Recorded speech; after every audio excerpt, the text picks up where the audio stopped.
Good morning. आज हम महमूद गजनवी और मोहम्मद गौरी के बारे में जानेंगे। इस्लामी जगत में अरबों के प्रभुत्व समाप्ति के बाद इस्लाम का नेतृत्व ईरानियों के हाथों में चला गया।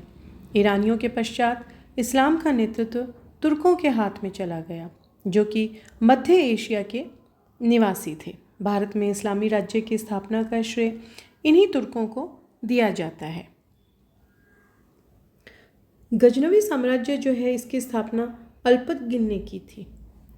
अल्पतगिन के गुलाम सुबुक्तगिन ने 977 ईस्वी में यामिनी वंश की स्थापना की और गजनी की राजगद्दी पर बैठा।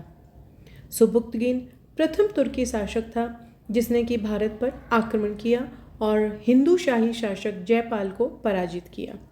जयपाल जो है, इसको ईश्वर का शत्रु बताया गया है महमूद के इतिहासकारों के द्वारा। काबुल और पंजाब में हिंदू शाही राजवंश का शासन था और इनकी राजधानी उदभानपुर थी। इसे वेहंद भी कहा जाता है। अल बरूनी के अनुसार हिंदू शाही वंश के शासक कुषाण नरेश कनिष्क के वंशज थे। सुबुक्तगिन का पुत्र महमूद गजनवी 998 ईस्वी में गद्दी पर बैठा। महमूद ने भारत पर पहला आक्रमण हिंदू शाही शासक जयपाल पर 1000 ईस्वी में किया। जयपाल ने महमूद गजनवी से पराजित होने पर 1001 ईस्वी में आत्मदाह कर लिया।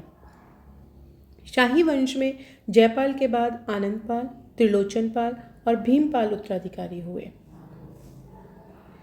महमूद इस्लामी इतिहास में प्रथम मुस्लिम शासक था जिसने कि सुल्तान की उपाधि धारण की थी। महमूद जो है, इसने 1000 ईस्वी से लेकर 1027 ईस्वी तक भारत पर 17 बार आक्रमण किया।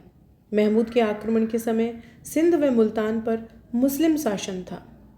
महमूद के आक्रमण के समय कश्मीर में रानी दिद्दा और कन्नौज में प्रतिहार शासक राज्यपाल का शासन था। बंगाल में पाल शासक महिपाल था और चंदेल शासक विद्याधर था, जिस पर 1019 से 20 ईस्वी में महमूद ने आक्रमण किया, किंतु उसे परास्त न कर सका। महमूद के द्वारा जो अभियान किए गए थे, उसमें प्रमुख अभियानों में नगरकोट का अभियान, मुल्तान का अधिग्रहण, थानेश्वर की लूट, मथुरा और कन्नौज पर किया गया अभियान और सोमनाथ का 1025 ईस्वी में किया गया अभियान था, जो कि इसका 15वां अभियान था। पंजाब के शासक आनंदपाल को वेहंद के युद्ध में पराजित किया गया और इस युद्ध में प्रतिहार शासक राज्यपाल और चंदेल शासक जो था, उसने आनंदपाल की मदद के लिए सेनाएं भेजी थी। सोमनाथ पर जब आक्रमण किया गया, उस समय गुजरात का शासक भीम प्रथम था। सिंध के जाटों के विरुद्ध 1027 ईस्वी में महमूद ने भारत पर अंतिम आक्रमण किया था। महमूद ने लाहौर और मुल्तान सहित पंजाब को गजनी साम्राज्य में मिला लिया था। महमूद और उसके उत्तराधिकारी मसूद ने हिंदुओं को बड़ी संख्या में रोजगार दिया था। उत्बी जो है, उसके अनुसार महमूद के आक्रमणों का उद्देश्य जिहाद या इस्लाम का प्रचार था।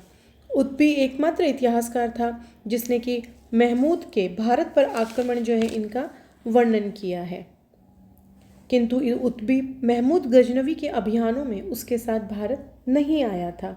महमूद गजनवी के दरबार में अल बरूनी, बेहाकी, उत्बी, फिरदौसी जैसे कवि और विद्वान थे। अल बरूनी की किताब किताबुल हिंद तात्कालिक इतिहास का महत्वपूर्ण स्रोत है। अल बरूनी पुराणों का अध्ययन करने वाला प्रथम मुसलमान था। फिरदौसी ने शाहनामा की रचना की। उत्बी ने तारीख़ यामिनी की रचना की। इसे किताबुल यामिनी भी कहा जाता है। महमूद के आक्रमण ने उत्तर और पश्चिमी भारत की राजनीतिक संरचना को हिला दिया।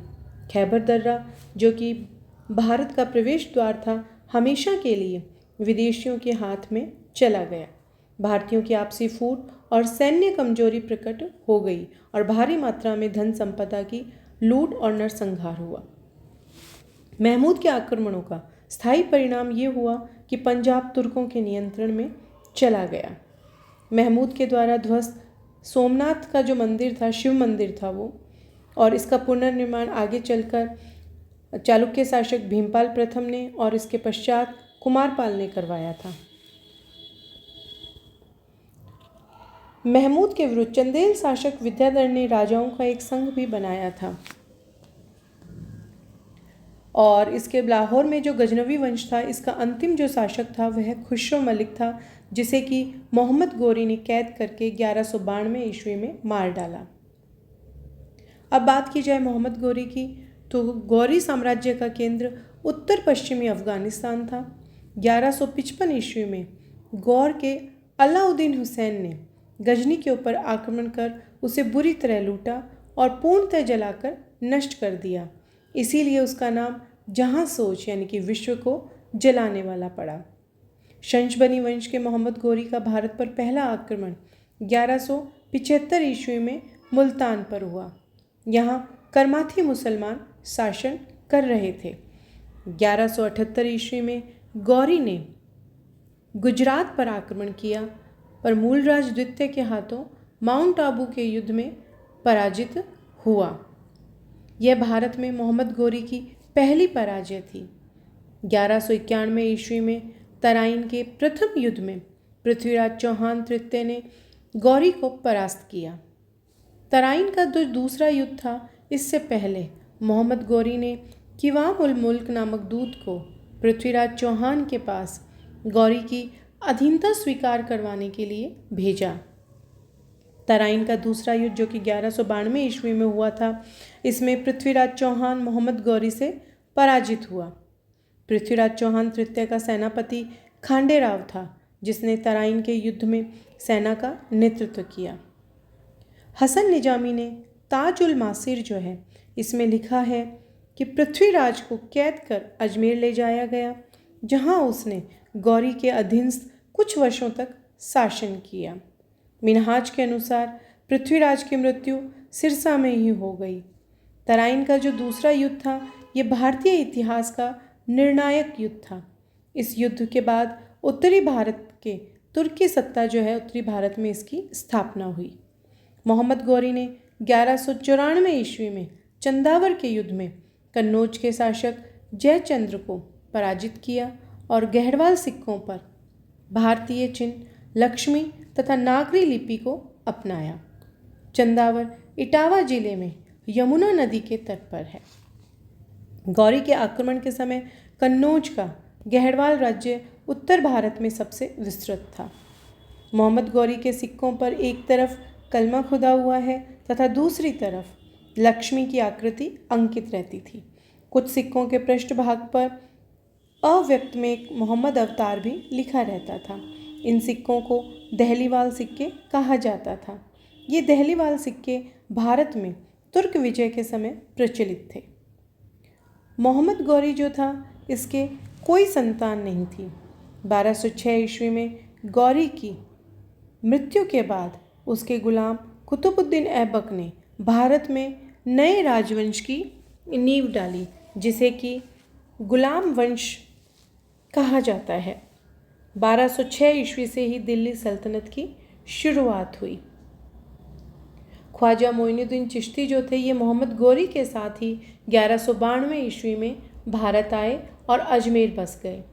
इसी प्रकार से इक्ता प्रथा की बात की जाए तो मोहम्मद गौरी ने इक्ता प्रथा चलाई थी। मोहम्मद गौरी संशबनी वंश का था। पहले गौरी वंश के लोग बौद्ध मतावलंबी थे। दिल्ली 1193 ईस्वी में भारत के गौरी साम्राज्य की राजधानी बनी थी।